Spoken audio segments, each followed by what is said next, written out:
Haha, I just had a blast with the $18,000 you saved up recently, my mother-in-law Danielle announced triumphantly over the phone. I had just returned from a 7-day overseas trip, and her words struck me like a bolt of lightning. $18,000? Saved up? What was she talking about? I had no memory of saving that kind of money. As a freelance jewelry designer, I certainly had some savings for emergencies, but that was tucked away in my bank account. I didn't keep large sums of cash on hand, and my debit card was always with me. No one else could withdraw that much money. You did give it to me, so I took it from the sideboard drawer. You guys are rich, it's fine. Danielle's voice oozed with a careless confidence that made my stomach churn. What I don't understand, I started, but Danielle cut me off. But it seems you had fun, thank you. Count on me for next time. And with that, the call ended. $18,000, what money could that be? This question haunted me until Anthony, my husband, returned home that night. Ah, so that's what it was, he said, a grim expression settling on his face. A month later, my phone was bombarded with calls from Danielle. I ignored them at first, but when the missed call count climbed over 80, I started to feel a sense of dread.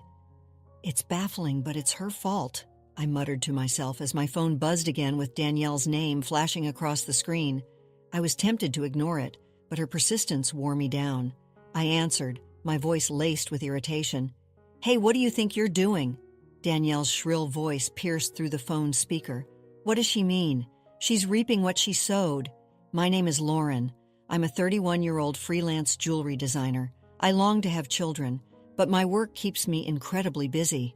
My husband Anthony is the same age as me. He used to have a corporate job, but he bravely quit to become my business manager. When we first married, my design work was sporadic, and we relied heavily on Anthony's income. But as I approached 30, my work stabilized, and I desperately needed help managing my schedule. It looks tough. Can I help with anything? Anthony, who held a promising position with potential for advancement, offered without hesitation. He quit his job and became my business partner. With Anthony handling the business side, we now have deals with renowned international brands. Even though we were successful as a couple, we still faced our share of problems. Most stemmed from Anthony's mother, Danielle, who lived alone at his family home. Danielle believed we were living a life of luxury and frequently came asking for money. You always seem to be living so lavishly. I'm jealous, she'd say, her voice dripping with envy. As a jewelry designer, I'm often invited to new product launch parties or dinners with company executives. For me, these events are essential business activities, a crucial part of my job, but to Danielle they seemed like nothing more than frivolous leisure, and she demanded the same lifestyle for herself. I want to throw a party for my friend soon. Can you give me some money for it? Of course, I could afford to give her money, but just because she asked, it might have looked glamorous from the outside, but maintaining our lifestyle was costly, and there were business obligations I couldn't simply ignore. We're not living in luxury, Danielle. This is all part of our work. Dressing up, eating at expensive places. It's necessary. I tried to reason with her, but my words fell on deaf ears. I envy you, she'd reply with a sarcastic bite. Danielle simply refused to understand. While I consistently refused Danielle's requests, Anthony, being her son, sometimes gave in. He handed her money, hoping it would appease her. If giving her a little money keeps her quiet, then it's a small price to pay, he'd say, sighing. For Anthony, giving Danielle money was easier than dealing with her constant interruptions and demands that disrupted our work. But as we soon discovered, Danielle's demands only escalated, leaving us both at our wits' end. I need a new dress for an upcoming gathering I've been invited to, Danielle announced just the other day, barging into our house and pestering Anthony. A dress? Wouldn't a two-piece suit work? Anthony countered, hoping for a more affordable option. We had been asked to buy Danielle clothes before, and there were undoubtedly cheaper options available, but what Danielle wanted was undeniably expensive. It's a fancy party. Everyone will be dressed up.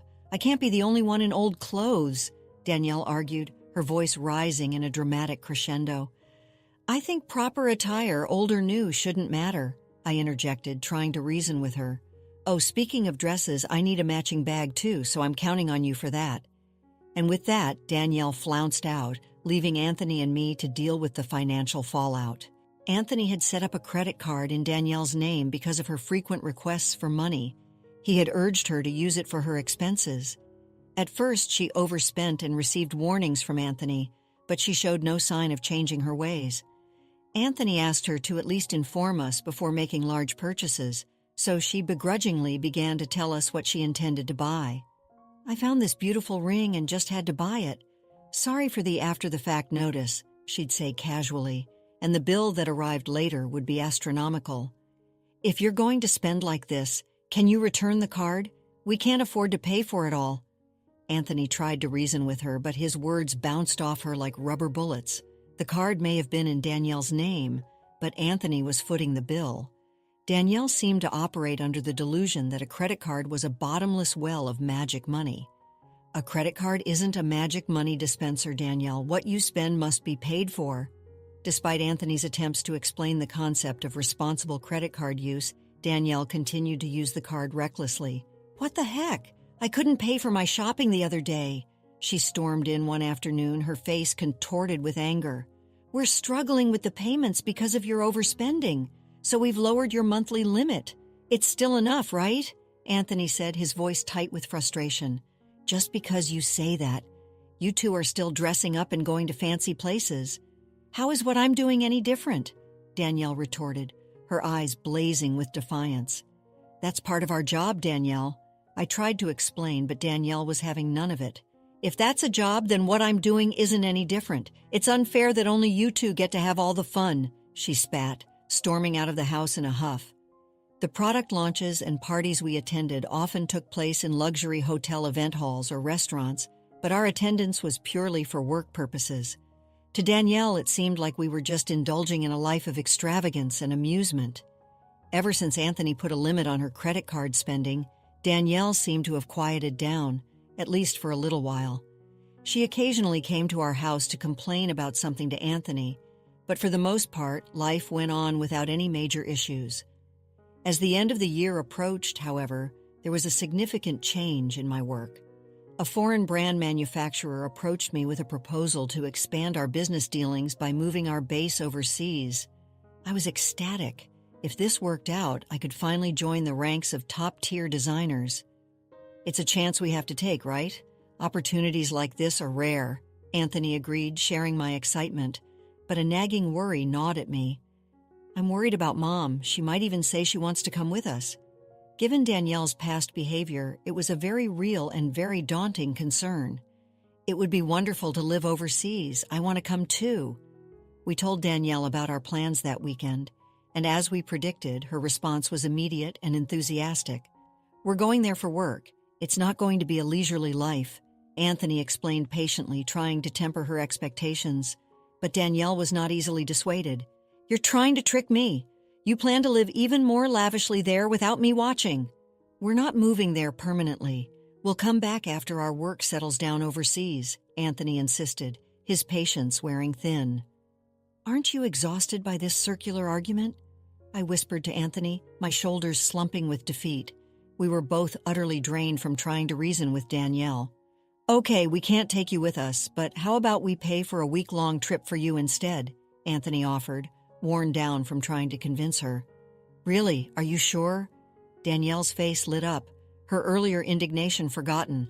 "We'll cover your flight and hotel, but the rest is up to you," I clarified, hoping to set some boundaries. Danielle left, half happy but not entirely satisfied. As we suspected, the peace didn't last long. A few days later, while Anthony was busy with the overseas move arrangements, Danielle visited our house again. "Hey, Lauren, Anthony said that, but I want to shop over there too. Can you give me some money?" she demanded, her tone laced with entitlement. "What about the card that Anthony gave you?" I asked, knowing there was a credit card she was supposed to be using. "That's the thing. Anthony finally took it away from me the other day," Danielle admitted, a pout forming on her lips. It seemed she had been admonished for her excessive spending and had her credit card privileges revoked. Perhaps Anthony was worried she would misuse the card with the fluctuating currency rates overseas, I thought. But I didn't have that kind of money on hand either. "I can't give you money without Anthony's approval," I stated firmly. "Can you ask him?" Danielle pleaded. "It's no use asking him. That's why I'm asking you," she insisted, raising her voice in frustration as she left our house. Over the new year, Danielle went on her 7-day trip abroad. I assumed Anthony had somehow managed the money for her trip. However, upon her return, Danielle revealed an unbelievable truth. "I'm back! It was so fun!" Danielle's excited voice filled my ears as she called to share her sightseeing and dining experiences, unsolicited. "And I overbought souvenirs. Couldn't fit them in my suitcase, so I had them shipped from there. Can't wait for them to arrive." "That's nice," I replied, my voice flat with growing annoyance. "Thanks to the money you saved up, I had a blast," Danielle chirped, her words sending a wave of confusion through me. "Saved up money? What are you talking about?" I had no recollection of setting aside any money for her trip. Sure, I had some savings for business emergencies, but that money was safely stored in my bank account, a place where Danielle couldn't possibly withdraw cash from. "You didn't notice, you're surprisingly oblivious," Danielle chided, her tone lightly despite the gravity of the situation. Despite her insistence, I had no memory of saving up any money for her. "I found it in your house's sideboard drawer, $18,000. What money? Why should such money be there?" Danielle's casual revelation sent my mind into a tailspin. I couldn't imagine us keeping cash at home, especially not such a large amount, tucked away in a drawer. Confused and alarmed, I said to Danielle, "I'm not sure what money you're talking about, but if you took it from our house without permission, that's theft. Even if you are family, do you understand? That's a serious crime." "That's why I'm telling you now that I used it," Danielle said nonchalantly. I was dumbfounded by her flippant response. "I have no idea about this money, but if you took it and used it without saying anything, it's a crime. And if it was something Anthony had set aside for an important deal, it's even more serious," I said, my voice trembling with a mix of anger and fear. I distinctly remembered that there hadn't been any disruption in our business dealings or payments while Danielle was on her trip. "You two live so extravagantly, so why can't I have a little of that? Think of it as doing a favor for your parent. It's not a big deal, right?" Danielle's self-entitled reasoning was beyond infuriating. It was one thing to take money from her son and his wife, but this was not how someone should act after taking someone else's money without their knowledge or consent. "I'm glad you enjoyed your trip, but I'll ask Anthony about the money when he gets back," I replied, my voice clipped. The entire situation was unsettling, and I was eager to get to the bottom of it. "Hey, pause for a moment. Would you care to support us, like this video, and subscribe for more? Now let's dive back into the story. Anthony will understand. After all, I'm his only mother, and $18K isn't much to him," Danielle scoffed before ending the call. I was astounded by her complete lack of awareness and remorse. "Please tell him that, thanks." And with that, she disconnected the call, leaving me to grapple with the unsettling mystery of the missing $18,000. $18,000 in cash sitting in a drawer in our house. What was the money for? "Lauren, do you know about the money I left in the drawer?" Anthony's troubled voice greeted me that night when he returned home. 10 days ago, I withdrew it from my bank account. It's gone now." "It was you keeping such a large sum in a drawer? Didn't you think it was careless?" I exclaimed, my voice laced with disbelief. "I needed cash immediately for an urgent payment. Do you know anything about it?" His eyes searched mine, a flicker of suspicion crossing his face. "It can't be that you—" "No, today Danielle called saying thanks for the $18K, had a blast with it," she said. I didn't understand what she meant. I was relieved that Anthony didn't suspect me, but the mystery deepened. "What? Mom did?" It was Anthony's money after all, but what was such a large amount intended for? "Hey, if it wasn't for a business payment, we've been doing bank transfers for a long time, right? Why cash all of a sudden?" I was starting to understand that it was Anthony's money, but the full picture remained elusive.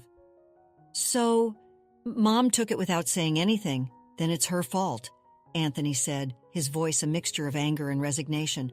"What do you mean?" I asked, still puzzled. Anthony hesitated, then launched into an explanation about why he had left such a large sum of money at home. After limiting Danielle's credit card spending, she had secretly been borrowing money from various sources. This included racking up debt on consumer finance cards and credit cards she had secretly opened. When I found out, I took away all her cards and prepared the cash to repay Danielle's ballooning debt. Although if I gave her cash, she'd just spend it herself, so I planned to pay the institutions directly, Anthony explained, rubbing his temples tiredly. A bank transfer would leave a record in our accounts, and I didn't want too many records in our bank accounts for the sake of trust with our business partners in bookkeeping. That's why I decided to cash it out and pay individually. Supporting Danielle's overseas trip was like a parting gift, as we wouldn't be able to look after her in the same way after moving abroad. So that's what it was. What will become of Danielle now? I asked, a knot of worry forming in my stomach.